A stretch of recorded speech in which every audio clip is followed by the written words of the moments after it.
৪৩ বছর পরে কোনো ভারতীয় প্রধানমন্ত্রী হিসাবে কুয়েত সফরে গিয়ে দ্বিপাক্ষিক সম্পর্কে কৌশলগত সম্পর্কের পর্যায়ে নিয়ে গেলেন নরেন্দ্র মোদী। কুয়েতের আমির শেখ মেসাল আল আহমেদ আল জাবের আল সাহাবের সঙ্গে তার বৈঠকের পর স্থির হয়েছে যে সম্পর্ককে নতুন গতি দেওয়া হবে। কৌশলগত সম্পর্কের প্রথম ধাপ হিসাবে দুই দেশ আজও প্রতিরক্ষা ক্ষেত্রে একটি চুক্তিপত্রে সইও করেছে। ৪৩ বছর আগে প্রধানমন্ত্রী হিসাবে সে দেশে যান ইন্দিরা গান্ধী। বিদেশ মন্ত্রকের মতে কুয়েতের সঙ্গে ভারতের সম্পর্ক আজকের নয়, উপসাগরের তীরে এই দেশের সঙ্গে বরাবরের মৈত্র ভারতের। একসময়ে সে দেশের সরকারি মুদ্রা হিসাবে চলছিল ভারতীয় মুদ্রা। পরবর্তী মুদ্রা চোরাচালান সহ একাধিক অপরাধমূলক কাজ বৃদ্ধি পাওয়ার জেরে তা বন্ধ হয়। দীর্ঘদিন শীর্ষ পর্যায়ের সফর ভারতের দিক থেকে না হলেও দ্বিপাক্ষিক আদান প্রদান ছিল সরকারি তরফে। 2009 সালে প্রাক্তন উপরাষ্ট্রপতি হামিদ আনসারির সফরে উপসাগরীয় দেশটির সঙ্গে পারস্পরিক সম্পর্ক মজবুত হয়েছিল।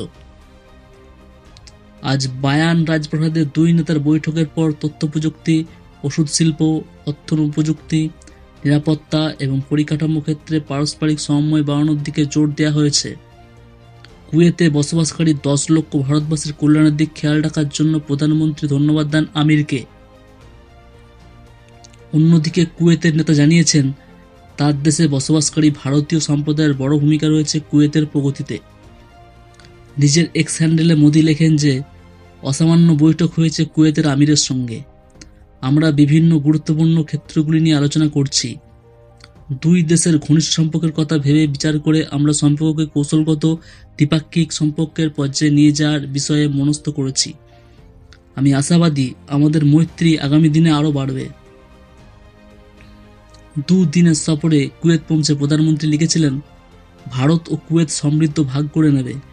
আগামী দশকগুলিতে আমরা এই সমৃদ্ধির অংশীদার হব। আমাদের লক্ষ্য অভিন্ন। কুয়েতের মানুষ নতুন এবং উন্নত কুয়েত গড়েছেন। ভারতবাসী 2047 সালের মধ্যে ভারতকে একটি উন্নত দেশ হিসাবে গড়ে তুলতে কাজ করেছেন। বাণিজ্য ও উদ্ভাবনের মাধ্যমে কুয়েত গতিশীল অর্থনীতিতে পরিণত হতে চায়। ভারত উদ্ভাবনের দিকে মনোযোগ দিচ্ছে ও তার অর্থনৈতিক শক্তিশালী করছে। উভয় লক্ষ্যে একে অপরকে সমর্থন করে। কূটনৈতিক সূত্রের খবর, এটি ছিল আজ মোদি আমিরের আলোচনার বিষয় কেন্দ্র। প্রধানমন্ত্রী দেখা করেছেন কুয়েতের যুবরাজ শেখ সাবা আল খালিদ আল সাবার সঙ্গেও। বিদেশ মন্ত্রকের মুখপাত্র রণধীর জসওয়াল জানান যে ভারত ও কুয়েতের দুই শীর্ষ নেতার মধ্যে আলোচনা হয়েছে দ্বিপাক্ষিক সম্পর্কে নতুন উচ্চতায় নিয়ে যাওয়ার জন্য।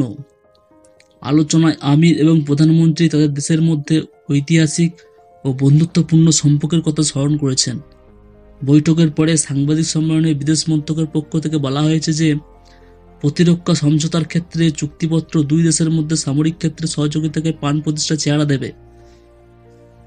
বিশেষ করে এই ক্ষেত্রে সহযোগিতার প্রশ্নে জোর দেওয়া হয় প্রশিক্ষণ, বিশেষজ্ঞদের আদান প্রদান এবং যাতায়াত, যৌথ সামরিক মহড়া, অস্ত্র সরঞ্জামের রপ্তানি, গবেষণা ও উন্নয়নের সমন্বয় করার দিকে।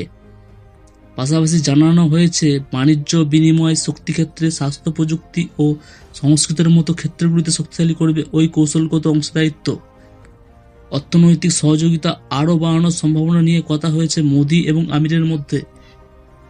কুয়েতের বৃহত্তম বাণিজ্য শারিকদের মধ্যে ভারত একটি। পণ্যক্ষেত্রে দ্বিপাক্ষিক বাণিজ্য 23-24 শেষে ছুঁয়েছে প্রায় 1,500 কোটি টাকার ডলারের। বিদেশ মন্ত্রকের মতে ভারতের অর্থনীতিতে নানাভাবে আরও 1,000 কোটি ডলার বিনিয়োগ করেছে। মোদি ওই সফরে সে দেশের সরকারি বিনিয়োগকর্তাদের ভারতে আসার আমন্ত্রণ জানিয়েছেন। প্রতিরক্ষা শক্তি, চিকিৎসা সরঞ্জামের ক্ষেত্রে বিনিময় সম্ভাবনা খতিয়ে দেখছে। আজ কুয়েতের সর্বোচ্চ সম্মান দ্য অর্ডার অফ মুবারক আল কবির দেয়া হয়েছে মোদিকে। কূটনৈতিক বন্ধুত্বের বার্তা সহ এই সম্মান সাধারণত উপরাষ্ট্রপ্রধানদের দেওয়া হয়। বিল ক্লিনটন, জর্জ বুশকেও এর আগে কুয়েতের এই রাষ্ট্রীয় সম্মান দেওয়া হয়েছে। এই ধরনের লেটেস্ট নিউজ আপডেট পেতে আরএস নিউজ বাংলা চ্যানেলকে সাবস্ক্রাইব করে পাশে থাকুন। ভিডিও দেখার জন্য আপনাকে অসংখ্য ধন্যবাদ।